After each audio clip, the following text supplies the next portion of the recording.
Bonjour, je m'appelle Michael Galash et je vous souhaite la bienvenue dans cette 64e vidéoconférence, toujours autour de la cohérence avec l'unité. Alors aujourd'hui, j'ai choisi le titre Vivencia. D'où vient ce titre? Alors, je l'ai choisi déjà pour rendre hommage à deux amis que je ne vois pas beaucoup actuellement, mais que j'aime beaucoup, et qui sont des facilitateurs de la biodanza.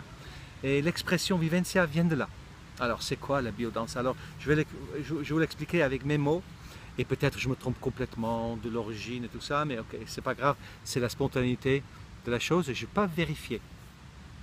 Donc, dans mon souvenir, c'est une méthode qui a été inventée par un monsieur qui s'appelle, il me semble, Rolando Araneda Toro. Il me semble que c'est ça. Rolando Toro. Et il me semble qu'il était chilien. En tout cas, c'était dans les contrées là-bas. Et il est décédé il y a à peine quelques années. Et ce que j'ai compris, c'est que ce monsieur, il était psychiatre. Peut-être je me trompe sur tout le plan, mais c'est pas grave. Il me semblait qu'il était psychiatre et il avait pour traiter ses malades, il avait inventé une méthode dans laquelle il combinait la musique, la danse et, il me semble, les émotions. Voilà. Et depuis une cinquantaine d'années, il y a un peu partout en France des cours, des stages de biodanza, des écoles. Ici à Mandelieu, il y en a un, il y en a à Cannes, il y a à Mougins, il y en a à Nice. Celle qui l'a fait venir en France, la méthode s'appelle Hélène Lévy-Benseft. Je dis des noms parce que si vous avez envie de chercher un cours de biodanza et vous êtes ici dans le coin, au moins vous avez des repères. Les deux amis dont je parle, où moi je fais de la biodanza, ça s'appelle donc Anne et Jean-Louis Philippe. Et ce sont de très très bons facilitateurs, ça s'appelle comme ça, dans la biodanza. Et je fais de la biodanza il y a, il me semble, à peu près, je dirais, c'était autour de 2004-2006, je ne me rappelle plus exactement, mais il y a quelques années déjà en arrière. Et ça se passe d'une manière très sympa.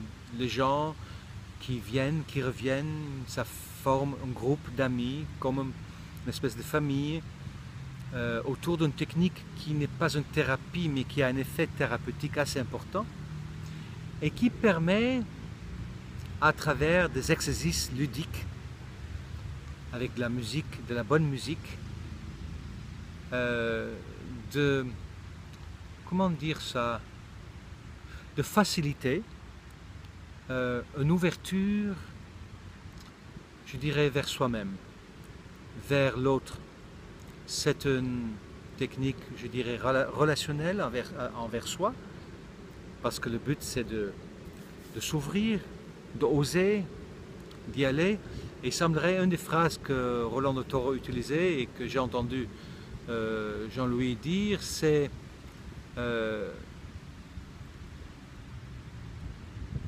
comment il disait ça, c'est ça n'existe pas de se rendre d'être ridicule, ça n'existe pas, quelque chose comme ça, mais ça rend seulement plus expressif.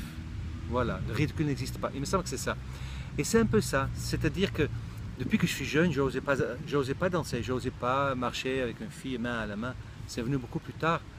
Et quand je suis allé à la biodanza pour la première fois, les propositions qui étaient faites, parfois en groupe, parfois à deux, parfois seul, étaient un peu engageants et me demandaient effectivement d'explorer mon audace. Mon audace tout court envers moi-même et l'audace aussi d'aller vers les autres. Et après, bien évidemment, ça dépend de facilitateur jusqu'à où ça va. Et pendant une année, j'en ai fait beaucoup, j'en ai fait 2 fois par semaine et ça m'a apporté énormément. Donc voilà, un petit hommage à Jean-Louis et Anne.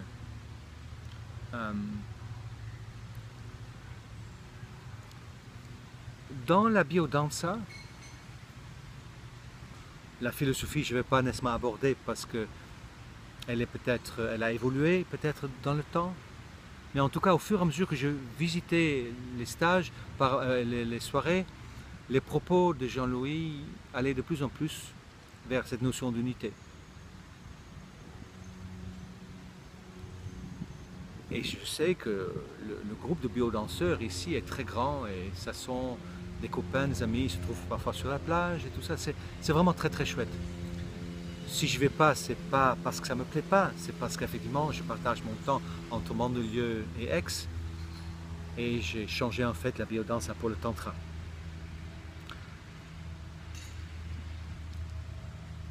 Quand un biodanseur s'exprime et qu'il trouve un état particulier, ils appellent ça la vivencia.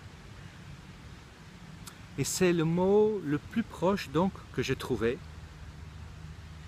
pour exprimer ce que pour moi ça veut être, ce que veut être dans la vie. Quand je fais l'action juste, quand je suis dans une écoute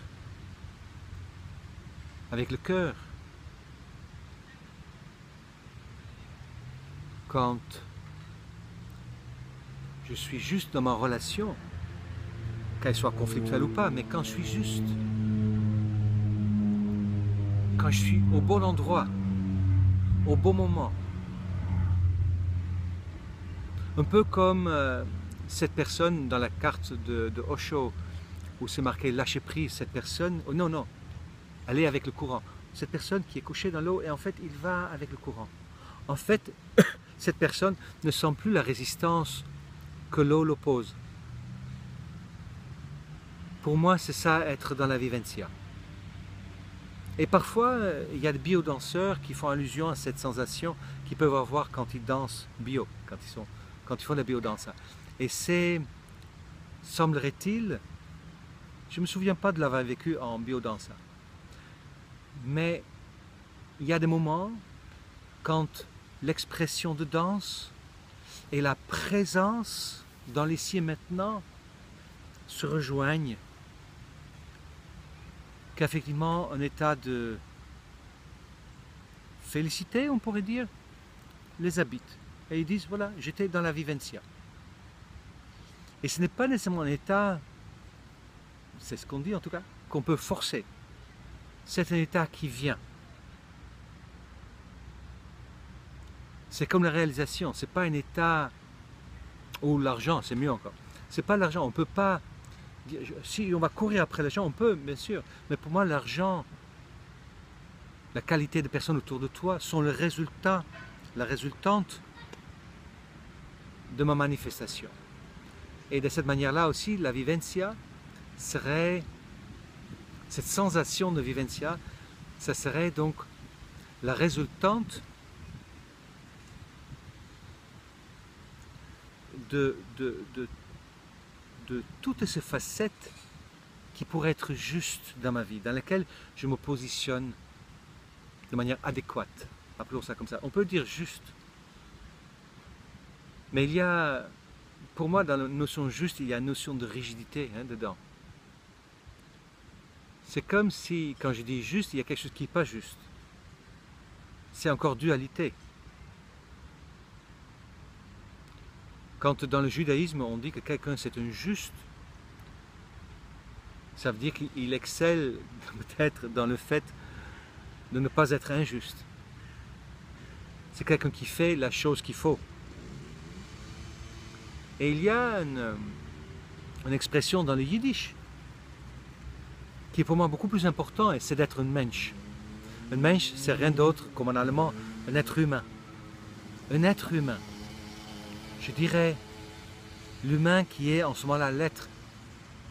Quand une personne vient me voir, et parfois ça arrive, ils disent « j'ai pas fait ce que tu m'as demandé ». Et je sais très bien que si je rentre dans la notion juste, pas juste, dans ce cas-là, effectivement, ça se peut que Je le mets face à ce qu'il a fait ou pas fait. Parfois c'est nécessaire. C'est à moi de décider. Je peux me tromper, mais c'est moi qui décide. Mais si je suis dans la vivencia de l'instant, parce que je le connais en accompagnement, dans ce cas-là, je suis une mensch. Je ne suis pas nécessairement injuste. Je suis une mensch. Et une mensch, c'est quoi? Mais il y a une petite histoire que j'aime bien pour illustrer. C'est un couple qui vient voir un rabbin. Et la femme, en fait non, c'est l'homme d'abord qui dit oui, il y a tel problème, et ma femme, elle fait comme ci, elle fait comme ça. Je ne me rappelle plus exactement de quoi il s'agit. Et le rabbin, quand il a écouté pendant un quart d'heure, il dit, vous avez raison. Et après, c'est la femme qui commence, il dit, oui, mais c'est pas vrai, parce qu'il a tort, c'est comme ça, c'est moi, c'est pas comme ça, c'est comme ça, et tout ça. Et le rabbin lui fait, mais vous avez raison aussi. Et la femme et l'homme en même temps qui disent, mais c'est pas possible qu'on a tous les deux raison. Et il dit, et là aussi, vous avez raison. Pour moi, un mensch, c'est quelqu'un qui est complètement dans la vivencia, qui est dans le mouvement de la vie, qui comprend qu'il n'y a pas que, à la limite, de point de vue dualiste, il n'y a pas une seule vérité. De point de vue dualiste, il y a vérité partout. Et tout le monde, de son point de vue dualiste, a raison. D'être dans le mouvement de la vie, d'être dans la conscience de l'unité. Et d'arriver à le vivre, c'est à mon avis, c'est ça la vivencia. D'être dans le mouvement de vie, d'aller avec le courant. Avec le courant, ça ne veut pas dire oui à tout, attention. Avec le courant, ça veut dire suivre les propositions que la vie te propose. Ça veut dire que s'il faut apprendre à dire non, le non, ça sera aller avec le courant. Le courant, ce n'est pas nécessairement le oui. Le courant, c'est d'accueillir la proposition de la vie en vue de se libérer de la peur. Et quand je suis avec quelqu'un que j'accompagne en empathie, c'est-à-dire que je suis vraiment dans la notion que je m'accompagne moi-même, je pense que je vis régulièrement cette vivencia. Et elle s'est manifestée de manière différente. Ce qui m'arrive le plus souvent, c'est que je sens à la base, sous le sexe, au niveau du périnée, je sens comme une excitation qui est un peu sexuelle, qui pourrait être confondue avec la sexualité, mais qui est comme une excitation qui fait que je suis presque amoureux de la personne avec qui je suis, que ce soit un homme ou une femme, ou plusieurs personnes. Et là, je sais que je suis dedans. Là, je sais que je touche juste. J'ai aussi la manifestation quand je peux provoquer, quand je peux aider dans des lâcher prise, quand je dis quelque chose de juste, d'adéquat, j'ai des chairs de poule, parfois partout, parfois seulement à cet endroit-là, parfois de partout. Et là, je sais que c'est une forme de vivencia. Je l'ai aussi, ça m'arrivait une quinzaine de fois où, en parlant, en enseignant, surtout face à des groupes, que tout doucement, je perds l'accès à mes petits tiroirs, que je ne sais plus qui est la personne en face, ce que je fais là parfois, mais je continue à parler. Pour moi, ce que j'ai compris beaucoup plus tard, au départ je pensais que j'avais un manque de vitamines ou quelque chose comme ça, ou de minéraux, et j'ai compris qu'en fait il y avait une forme de canalisation qui se faisait. J'ai compris ça récemment. Mais du coup aussi, je suis dedans, parce que j'ai compris que je continue à parler et ce que je dis n'est pas banal, même si je ne sais pas de quoi je parle. Quand je suis dans cet état-là, et que je n'ai pas à parler, je suis envahi d'un profond bien-être, mais je ne sais plus où je suis. Par contre, quand je suis face à un groupe et que j'ai à parler, je peux en même temps être habité par une petite angoisse parce que je ne sais pas de quoi je parle. Mais les gens savent, semblerait-il. Donc il y a plusieurs formes de vivencia. Ce n'est pas à confondre avec un bien-être que tu peux sentir quand tu achètes une nouvelle voiture ou quand tu as réussi à faire marcher ta connexion internet ou quand tu viens faire l'amour à ta femme ou à ton mari. Peut-être que si, mais ce n'est pas nécessairement ça. La vivencia, c'est, de mon point de vue, cette espèce de connexion, cette espèce de pont qui s'établit entre l'être dualiste et l'être profond.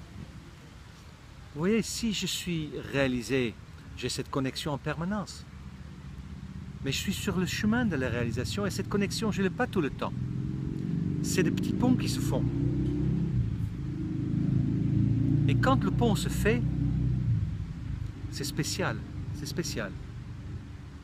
Et j'ai connu en fait la première fois cette sensation quand j'étais très jeune. Elle se manifestait autrement, elle se manifestait par cette sensation de ne pas être mon corps. Il me semble que j'avais, quand je réfléchis, autour de mes 13 ans, ouais, 12, 13 ans, 14 ans, ça a commencé là. Que j'étais pas mon corps et que je regardais à travers des trous de mon corps, mes yeux. Et ça m'a donné une sensation comme si je flottais dans du coton. Et peut-être il y a d'autres manières de sentir le fait que nous sommes dedans, dans la vie, que nous avons fait temporairement un pont entre l'ego et l'être, le glaçon et l'eau. Ça peut être comment on appelle ça, un déjà-vu, vous vous rappelez, qui sont des espèces, pour moi, des espèces de balises qui disent oui, tu n'es pas au bon endroit, tu es prévu, tu es attendu. Le fait que j'ai cette sensation, c'est comme si cette sensation confirme que c'est là où je passe, c'est là où je dois passer. Et cet instant, moi, quand je le vis avec un petit moment de bonheur aussi. Mais peut-être il y a d'autres formes de connexion, de vivencia. Je peux m'imaginer quand deux personnes dans l'acte d'amour fusionnent. Je me rappelle avoir vécu un orgasme du cœur en tantra où waouh, waouh, j'étais pulsation, j'étais, non pas pulsion, pulsation, j'étais pas Michael, j'étais le tout. Et ça ne faisait que me traverser. Ça aussi, c'est de vivencia. Des moments où tu te connectes avec une partie de l'être, plus ou moins. Voilà, un petit hommage à mes amis biodanseurs. J'ai appris que certains regardent mes vidéos. Voilà, un petit clin d'œil. Et si parmi vous, il y a quelqu'un qui voit Jean-Louis ou Anne, mais je leur demanderai de lui faire un grand hug, un vrai hug, une vraie étreinte de biodanza ou un vrai étreinte tantrique, c'est en fait la même chose. Je vous remercie de votre écoute. Je vous souhaite beaucoup de moments de vivencia. Et à très bientôt. Au revoir.